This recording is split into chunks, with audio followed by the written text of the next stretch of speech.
this mandala is a mandala of our time.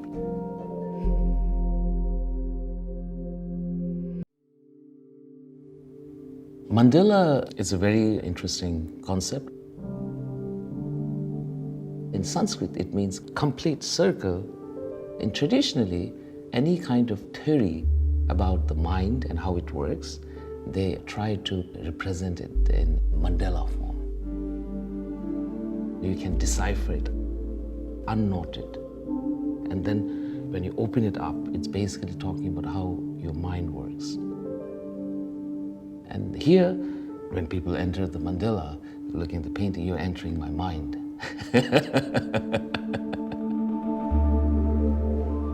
My name is Tenzing Rigdol. I work in New York and in Nepal. I spend my time between these two countries. It's all like ground minerals to make the pigments, but it's flexible, and so you can roll it. Even these you can see. How often this has been rolled and unrolled, and it still hasn't flaked.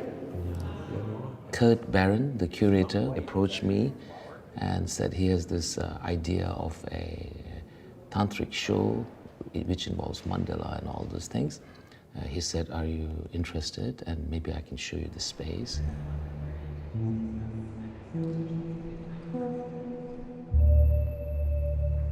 Immediately when I saw the space, even though there were lots of people, somehow it felt very quiet. It felt very spiritual. Church-like, with the lights coming from the sky. It almost looked like the very space could be a whole mandala. Tantra is a very significant part of our cultural practice. Tantra really talks about calming your mind, understanding your very nature of self, spreading love and compassion. I used to call, I'm not a Buddhist, I'm a Buddhologist, because I used to study and all. But I'm now beginning to appreciate this. Because you can't have a continuity without a past. But the work I'm doing is more like interpreting it. It's not really somebody who has understood and prescribing it. And for me, it seems that Tantra really is in some ways trying to understand the nuances of thoughts, how thoughts happen, what are the basic governing principles with which you have a thing called thought, and what happens when many thoughts get together. What kind of experience would it lead to? For about 2 years, I worked on the composition in New York, and then from there to here, 3 years or so, I have been in an art retreat, I call it. Nepal is such a beautiful place. People are so calm. You have all these tantric sites. Even Buddha was born there. It's like a very special place. I thought it has to happen in Nepal. I have such a wonderful team. I'm a very nice person, but when it comes to painting, I'm a little bit crazy. So there's one rule. Every drawing, every color, I have to decide. In one scripture about painting, they say, when you paint the sky, your mind will be cold and calm. So the main color is blue. We use at least 50 different blue colors. I think contemporary artists can consecrate the artwork by being absolutely attentive and just being lost in the painting. Between the tip of the brush and me, there shouldn't be any interruption. With really good attention, anything you do become art.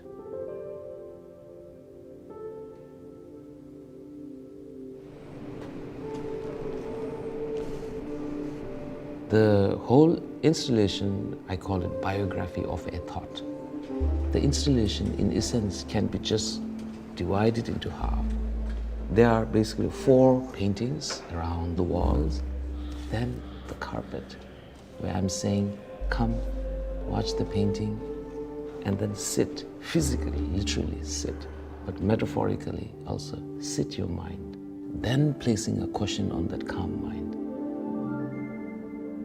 The first panel, I introduced the fundamental principles of Tantra, calming your mind, understanding your mind, all those things.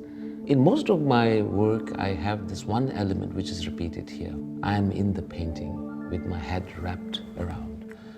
In all my painting, that mostly symbolizes not that I celebrate ignorance, but I'm saying I'm ignorant. I don't know everything. The little that I know, I want to share with you, you know. And so the journey can begin. It's interesting if you just put the acronyms, you know. Biography of a thought becomes boat, you know. And on the first painting, you have myself thrown into this world, ready to learn, you know, ready to unwrap a little bit more. When I was young, I studied in a computer class. They say GIGO, garbage in, garbage out. So it was like interesting, I thought. It was talking about karma or something. So I thought, yeah, the first panel is really talking about how we throw garbage and everything in the ocean like that. And you can also see the karma, where everything you plant coming back. And then the second panel really talks about what happens when unstable mind creates unstable world, how conflicts are created, which are all human conflict. Therefore, you have like a Hiroshima, Nagasaki, the bombing. It's one of the most shocking events in world history. There's a Twin Tower. When I was doing the sketch and everything, the George Floyd incident happened. There were all this anger, frustration. And also you have, very sad, but especially in America, gun violence, you know, children. In Tantra, you don't go to past to inherit hatred or, you know, make things worse. You only visit past to inherit its wisdom. And then slowly on the third panel, we're moving towards how to stabilize. I open up the painting with Picasso's Les Demoiselles Avignon, the 5 ladies. In the central image, I put this Ardhanari, in Sanskrit they call it, half female, half male. You know, we are built of this 2 energy together.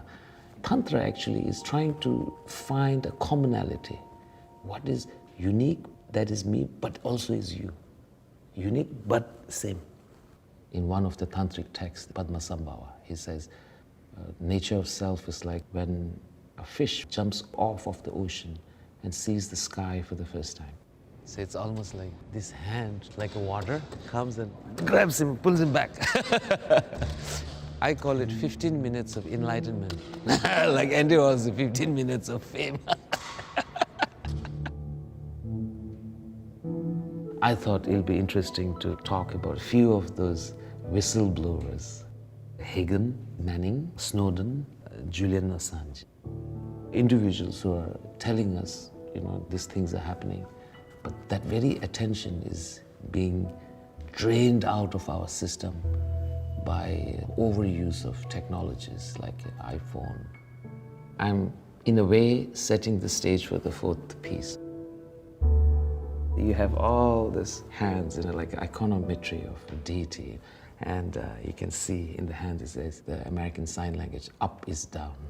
You know?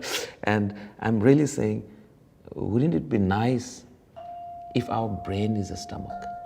We can only think enough, you know. Stomach can get full, after that we vomit, you know. Now is the time to limit your thought. And then let's jump to the 4th panel.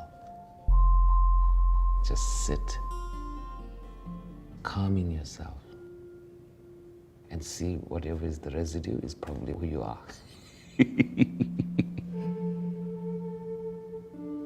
I thought it'll be interesting to play with the idea of clouds being the thoughts. Some clouds are like just jumping and playing, some clouds are angry, some clouds are just relaxed. And slowly on the 4th panel, you start seeing all the thoughts are settling. And then the sky is like the awareness. Hopefully, we'll have less thought and more love.